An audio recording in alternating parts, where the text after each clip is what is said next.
Many years ago, a top producer at a large Canadian investment firm, one of the best advisors in the branch, answered me this way when I asked, why is it people trust you with their life savings? He said, BS baffles brains. He didn't mean he was using lies to sell his services. He wasn't doing that. What he was referring to was his presentation of modern portfolio theory and why he believed it works.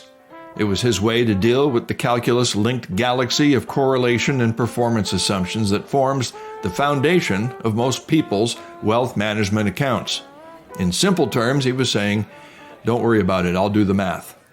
There is no easy way to explain the alternatives to following an investment slogan like put the money into 60-40 stocks and bonds. Suffice it to say that when physicists provide your answers, there is another language involved.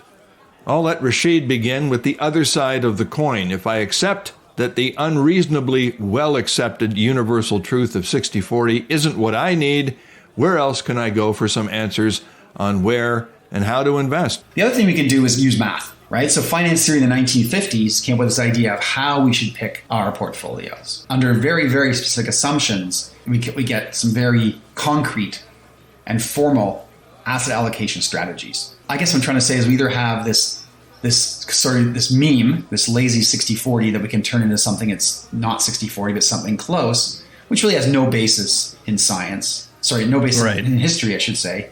Right? Yeah, none. It's basically, as far as we can tell, it was made up, right? We're not sure where it came from. Well, because it's simple and it sounds good. Some of the best names. I know where it came from. It came from a salesman. Yeah, well, John Bogle is apparently one of the people who might have first thought of it when he said, well, I allocate, he was the founder of Vanguard. There you go. When he was asked, he said, well, I put my money diversified 50 bonds, 50 stocks. And in the 60s, that was kind of the target. 60-40 was the target for these new pension funds. They're moving away from just investing in debt into equities and debt in sort of 60-40 ratio. So it's kind of doesn't have any basis and it's no quantitative or historical basis. Okay, well then tell me about the math because I love math. Yeah. What is the how do I even put this? What's the manual say on how this should be done? In other words, what is the mathematical application and what talk about some of the things they call these systems. So I guess the first thing you have to know about them is that they were invented by physicists. A few economists in there. Finance wasn't really a thing at the time. It wasn't a career. Didn't exist as an academic, as a subject. So we started in the 1950s with an optimization mathematician, Harry Markowitz. And the idea was he found a technical way of explaining the benefits of diversification. It's very, very difficult math, to be honest. And what it does is it takes the expected return of an asset class and its volatility, how much risk is in it? How much does it move every day or every week? So we can get an idea of how badly we could perform over some period. And then we take the correlation between asset classes. To put it simply, if bonds always go down when stocks go up and vice versa, that's a correlation of -1. If bonds and stocks move however they want, not related to each other, that's a correlation of 0. In tandem would be a correlation of 1, +1. 1, right. So the idea of diversification is that correlations are not always 1 between two asset classes. That means when one is going up, one could be going up a bit less or could be going down or sideways. And that actually adds to the portfolio. That the complicated maths show that we always want to pick a lot of assets that are less than 1 correlated because diversity is really important. This is the idea of not putting all your eggs in one basket. It's the technical version of that. Just to distract you for 1 second, because I think it's funny. When I'm watching the talking heads on the business channels, they will conveniently pick whether it's good or bad that bonds and stocks are moving in the same or opposite directions on any given day. So you'll literally get a market update going, oh, prices and stocks are doing well today. You know why? Because the bond market's weak. An hour later, and the same crew will be saying, well, stock prices have weakened off a bit because the bond market's falling. It's so confusing if you're an investor trying to figure out what Wall Street's trying to tell you. Well, so you've hit a very, very important point. Because the volatility we're talking about, the correlation we're talking about, the returns we're talking about are not long-term returns. There actually could be daily or weekly returns. And this is because we don't know what someone's time horizon is. We know what the investment manager's time horizon is. It's usually like 3 months, reports quarterly, or every year gets a bonus review, right? So they have reasonably short-dated targets. We do not. We have goals, right? Is it our retirement? Is it maybe we have an infinite time horizon because we don't need the money, we leave it to our children? This doesn't do that. The maths assume inter-period volatility is bad, right? By this, you're talking about modern portfolio theory? Right. So I was trying not to use the name, but I think we can't avoid it. As I said, Harry Markowitz was the founder of what is now known as modern portfolio theory. It's really a complicated optimization process, as I mentioned, of putting in the expected return of something, the expected volatility of something, expected correlation of these somethings, these asset classes, and returning the ideal portfolio, the one ideal portfolio. That turns out to be basically all asset classes in some amount. What it almost never does is give you 100% of one asset class. This is the idea of diversity. So it's basically a mathematical way of saying that there's a benefit to diversification, even if the expected return of your other asset classes are lower than the stock market, than the US stock market. Now, here are the problems. We already talked about the first problem, which is that it assumes that inter-period volatility is bad. And it isn't bad. It's only bad if you need the money. And the example I would use is if the stock market goes down 20% and up 80%, is that bad? Right? It was very volatile. I mean, you lost 20% in year one, but you're up 80% in year two. That's a very volatile situation. But we don't care what happened in inter-period volatility. It's not important to us. We care what we have when we retire.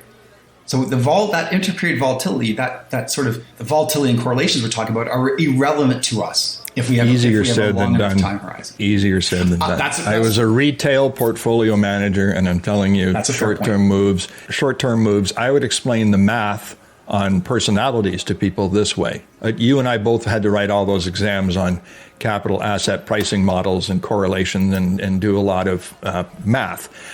To make it easy for a retail investor, let me put it this way, the way I used to put it to clients. Out of 4 people you may talk to, 1 will have absolutely zero problem holding on to anything that they own for the rest of their lives, because it's not just an understanding that it's a long-term situation, but they literally have no interest in day-to-day price volatility. 2 of the 4 will require a modest amount of hand-holding to get them through difficult periods when the short-term rates of price change are causing some, let's say, a loss of faith in the process. And then the 4th person in the group, and this is the important one, should never, ever, ever own a risky asset under any conditions, because there is no way they can come to terms with price changes. And it's just the way it is. It's a fact. There's about a quarter, that's my estimation, my experience, of the population that just shouldn't. It's psychological and it's not logical. It doesn't matter. If you cannot possibly live with the fact that your account will go up 4 or 5% in an hour, or down in an hour, if you're invested a certain way, then you can't invest that way.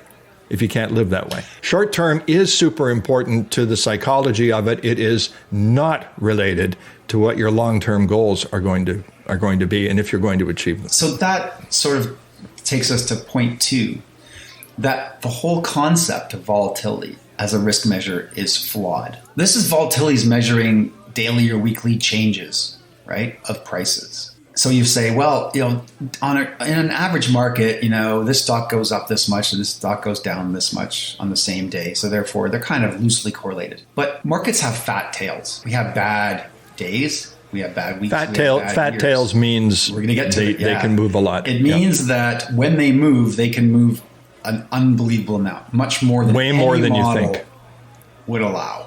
So the model is just plain wrong. This idea you can measure risk by some number called daily or weekly volatility, how much the price is changing in short term, is wrong. And the correlation is the same thing. As they always say, correlation is extremely volatile, right? So when times are good, a correlation could be 0 or 0.4 or something between 2 stocks or 2 asset classes. But as we know, in 2022, the correlation that should have been low between bonds and stocks went to 1. And this is something an old timer once said, I don't remember who, I think it was attributed to Greenspan, the old central banker, but I don't know, who said that in a down market, the only thing that goes up is correlation. We have to think about downside volatility. That's what kills us. Upside volatility on a day-to-day basis is good, right? It means we're making money. Even slight downside volatility, as long as the upside volatility is more, is good for us. What's bad for us is the so-called tail risk, when things collapse. And when things collapse, most things collapse at the same time. So it's not just that the model has a certain time horizon on it, which is not ours. It's that the whole concept of volatility and correlation is flawed because of because markets don't behave the way the modern portfolio theory models say they do. So it's even they worse. Can't. So they can't. It's impossible. And so if you know this, if you don't know this, and you're sitting there and you were told, well, if I do, my model is saying 60-40 stocks bonds because they've been negatively correlated for the last year or so, which they haven't been actually, but let's just say in 2021. And then you say, okay, I'm diversified, but then you end up in 2022. Market falls, the correlation goes to 1, either perfectly correlated, which they were in 2022, pretty much for the whole year, and the volatility, but it didn't go anywhere actually. But you end up losing money on all of your asset classes, right? Because the market went down. So the idea of day-to-day volatility being a good measure of risk is just crazy. Okay, well, let's solve that problem then. So, right. Okay, so, we're not going to do that. So what are we going to do? Yeah, so we're going to we're not finished yet because there's another problem. Because of course. Because all of the results we get out of these kind of fancy models are based on historical data as inputs. Back testing. Right. So even if we're forward-looking, they're kind of guessing. But generally speaking, they're back testing 10 years, 20 years, 30 years, 50 years. A great example would be, imagine if you thought about, well, I'm going to be diversified because in the last 20 years, stocks have done really, really well and credit has done very, very well. In the last 15 years, let's say, well, since 2008, right? Had straight up credit markets for 14 years since then. And we might say, well, we want to be really long credit. We want to be really long equities. That's what our model tells us to do. But that doesn't tell us anything about what the risks are, right? Because the future is not going to be the same as the past. I guarantee you it's not going to be the same as the past. So why use the past as a proxy for the expected future? And this works really well with the bond market, right? Because we had 30 years of bond price increases, basically. Bond fund positive expected returns, positive realized returns. Should we then forecast those returns out for the next 30 years when rates are zero? No, right? The answer is no. Basing your allocation in bonds on historical data would have been the absolute dumbest thing you possibly could have done. And the model would blindly do it because it's backward looking. So the kind of the last point here is that we mentioned earlier slightly, but like 60-40, like any simple rule of thumb, it doesn't take into account your individual requirements and preferences. I mean, so portfolio theory, don't get me wrong, MPT does have some really valuable uses. When you're dealing in catastrophic risk, like credit risk, it tells you rightly that you should have a diversified portfolio of credit because it's a free lunch. But this is asset classes where we do not know what the returns, we don't have any real good idea about how the asset classes will perform relative to each other, except for history. And we know that history will not, for sure, not be this, will not be realized in the future the same way. So why diversify at all? Why not just say 100? This is kind of the second part of modern portfolio theory, because it starts to talk about, well, hang on, let's relax some of those assumptions. The first one is that modern portfolio theory assumes it's basically one period model, right? You have this volatility and returns, and then you invest for a period, and that's it, you're stuck. But actually, you can change at any time in real life, right? And that great example there is bond market, right? Last year, we might not want to have been in bonds at all. But maybe now we feel it's time to go in the bond market because the expected return has changed, right? It's got to be higher. It's probably higher than it was last year, right? Because now we can, if you believe that inflation is transitory, we're going to get a rally in the bond market again. Well, if you need to offset a future requirement for capital, you're in a better position to do so in 2023 than you were a year ago or 2 years ago, because now you're actually getting some return on your money, and your capital will not only be there in the future, but you'll get a nice interest check as well. Right. You might not keep up to the stock market. You might not, fulfill your growth expectations, but the money will be there. We should be thinking in terms of, we don't have to invest once for all time. We can change if market conditions change. We can change if our own conditions change. Our own needs change. That's a really important point, is our needs aren't one period long. So the model needs to account for the fact that we are not optimizing for expected return and expected volatility for one period, that we can keep changing as our needs change. And as the markets change. So avoiding a false sense of security based on our diversification. Absolutely. So, and the example I often use for this is, is diversifying for your outcomes, right? As opposed to the market outcomes, if that makes sense. Because makes sense to me. Because it's like, you buy insurance. Why? Not because it's a really great investment, because you can't afford to lose your house, for example, or your car. Or you don't want to. Right. Maybe you can't afford to replace your house, but you don't want to. That's right. Yeah, you're just trying to right. You're trying to protect against catastrophic damage. That's right. And so we want to relax this assumption, the assumption that we're in this one period and we're stuck in that one period and there's only one way to invest. That is called intertemporal CAPM, which is basically modern portfolio theory with the idea that we can change. But it's still wrong. It's a little better though, right? Because now it can say, well, we've got special needs. We've got special needs. The market, there's more than one optimal portfolio. There's an optimal portfolio for every single person in the universe. And this complicated mathematics will tell you what it is. So that doesn't sound so smart, does it? No, but we have to sum it up in a way that makes sense. And that is that because we're saying that's wrong, that's not working, and that's dumb. Yeah. So we've got all that out of the way. So the right thing to do is then reassess on a regular basis. I just want to finish up with this idea that the mathematical way is a good way of doing it, even if we start to relax assumptions. We know that modern portfolio theory, the basics of trying to be what's called a mean variance optimizer, i.e. we're going to pick the asset classes that have the highest return, lowest risk-ish, and correlation of less than 1 between asset classes. I want to put that on a t-shirt. We do it that way because it's got a tractable solution, right? It's still really complicated math, but it's solvable. We're stuck. We're stuck between rules of thumb, simple heuristics. Which we like because we're people. Could be better, yeah, for sure. 60-40 is an example of one of those. And complicated mathematics that are wrong and unsolvable. Which we don't like because we're people. Right. So what should we do? It's a fair question. And the first thing we should understand is that diversity, right? The benefits of diversity are nowhere near as great as either the heuristic method, the rule of thumb method, or the mathematical model will tell you.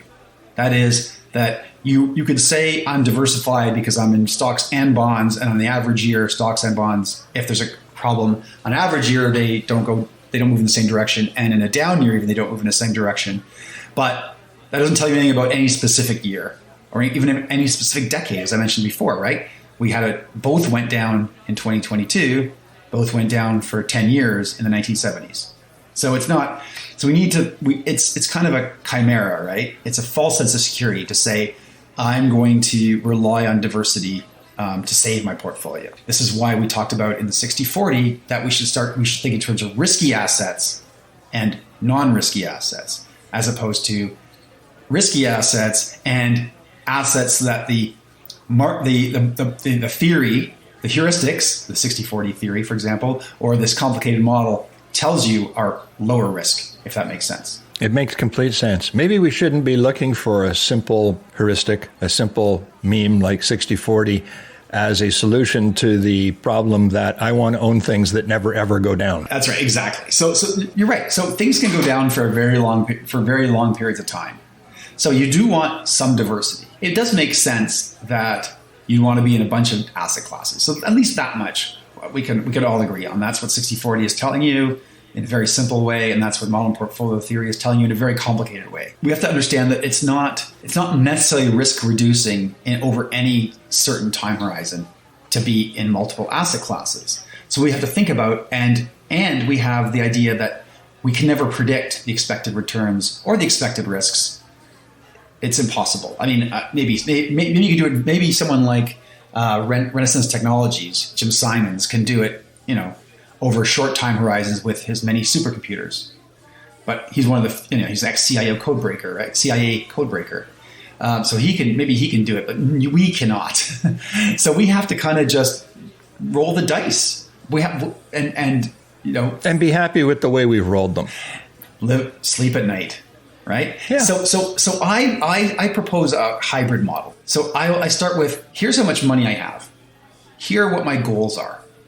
how will I not meet my goals? What kind of things would hurt me badly enough that I could not meet my goals? That I'd be kicked out on the street or whatever. I couldn't pay for my kids' education, whatever it happened to be. And how much would I suffer at various levels of miss? As you pointed out quite rightly, some people should just be in T-bills because they need the money next year for something. And if they lose 30% on their bond fund in 2022, after making money for 30 years, they've been making money for 30 years, so say, oh yeah, don't worry, if you need the money next year, put it in a long dated bond fund, you'll get the money back. And you lose it and you can't buy your house, you'll be pretty unhappy. It's catastrophic, right? It's not just cutting back on a few lattes here. So you say, how can I meet my goals? What is my cost of not meeting my goals? What is the likelihood of not making those goals? And these are not mathematical. These are not mathematical. They're not based on history. They're based on you. What do you think? How happy you will be? And Morgan Housel calls this kind of like looking at optimistic pessimism, right? Saying, well, I'm hoping the stock market will return 10% a year for the next 30 years, like it did for the last 150. But what if it doesn't? Am I going to be okay? And that's how I think about it. It's so much more than a general risk tolerance questionnaire, which you do see, right, at dealers and fund sellers. It's like how comfortable I am that I might not make my goals, and what kind of investor am I? And you're like you said, the person who can't stand the heat when the market falls 20% and gets out. 100% of the people who I witnessed suffered damage due to market corrections or brief catastrophic market periods did so because they got rid of everything at or close to the bottom because they never should have been there in the first place. Because they were in that quartile of the population where even the price move in a T-bill could give them a heart attack. So I'm convinced that this is the way it is. And then there are the others who are listening to what we're saying right now and saying, that's me. I can just make a good decision about good things to own for a long period of time, diversify, and I can live with it. If it goes up and down, everything goes up and down. Imagine if everybody's home was marked to the market every 5 seconds. Mm-hmm. Yeah. And you had to see it. The fact that, the securities we're talking about, stocks, bonds, hedge funds, whatever you're going to put the money into when you decide personally what's right for you, it's going to move up and down. And sometimes it's going to move up and down a lot. So that's just the way it is. And you have to pick things you can live with and keep it that way. 60-40 is, like you said, a way of drawing attention to the fact that you should be diversified. And I think that's all it is. Best thing for asset allocation is to start with, how can I sleep at night? How will I be able to stand a 30% drawdown? And be honest with yourself about it, because most people say that and then are not comfortable with it, right? They say, oh yeah, I'll buy more if Tesla goes down 30%, and they end up selling instead. I'm not saying it's a bad move or a good move. I'm just saying their intention is completely divorced from the reality of when it actually happens. Yeah, I've always said the most important advisor is the one in the mirror. Having said that, third parties can be very productive here, right? Because if you're fooling yourself, at least that third party can help you. Well, assuming it's a very good third party, can help you. Oh, they're not unimportant. It's just the most important is you, yes, because you have to be able to live with what you do. It is also very important that you get good advice and you get good partners as you're going through this, especially as you get older. Yeah, so we just have to accept that we don't have any certainty.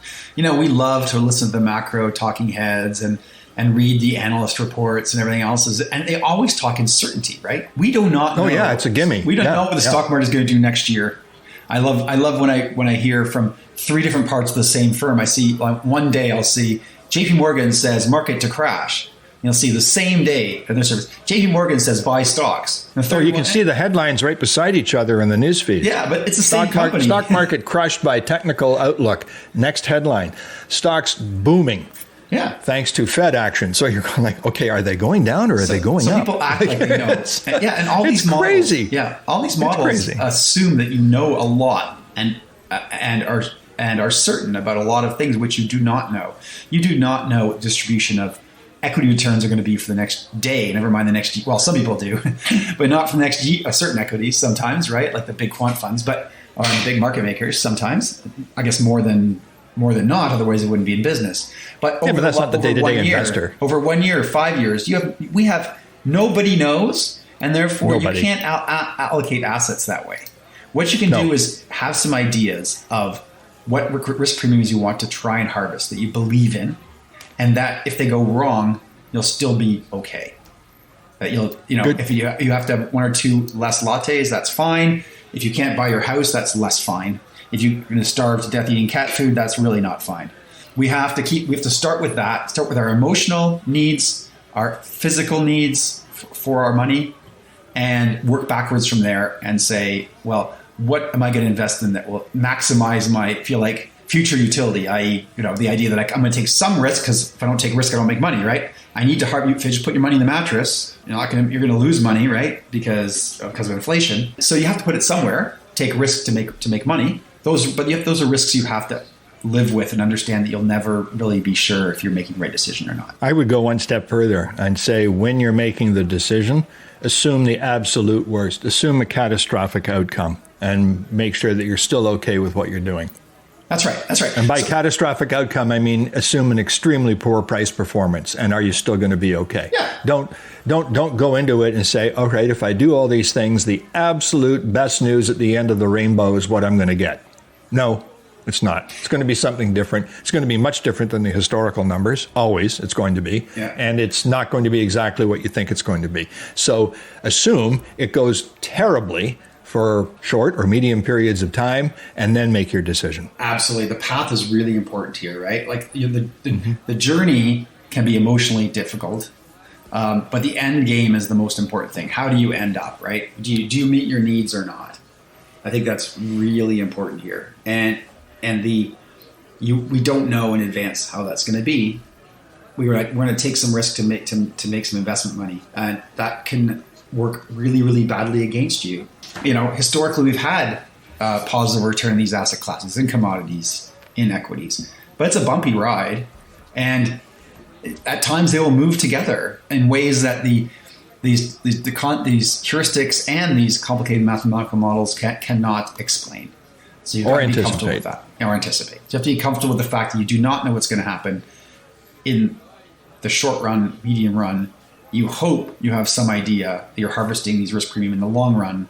If you're not investing for the long run, you shouldn't be in too many of these risks in the first place. You should be more in fixed income assets if you really can't afford. So if it's a catastrophic failure, if a failure will be catastrophic to you. By the way, all that heavy-duty math we referred to before is in your favor over the long run. That's absolutely true. It's a very good point. I think it's equity. We have the concept of asset allocation precisely because these assets have earned positive returns for, in some cases, hundreds of years. If they didn't, we wouldn't call them asset classes, which is why sometimes I get exhausted trying to explain that Ethereum is not an asset class, right? The cryptocurrency. Maybe in 20 years it'll become an asset class, but right now it's just something that's out there. Something that's out there.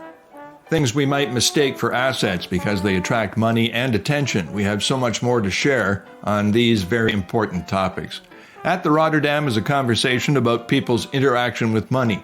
We talk about financial markets history and, importantly, the many things that are connected to our modern financial systems. If you like the show, please follow us. Comments and questions are welcome via the links on the website. For information on Dr. Rasheed Saluddin and myself, Jeff Sandler, and for links to important references, please see our social media sites, including @therotterdam.com. Thank you for listening.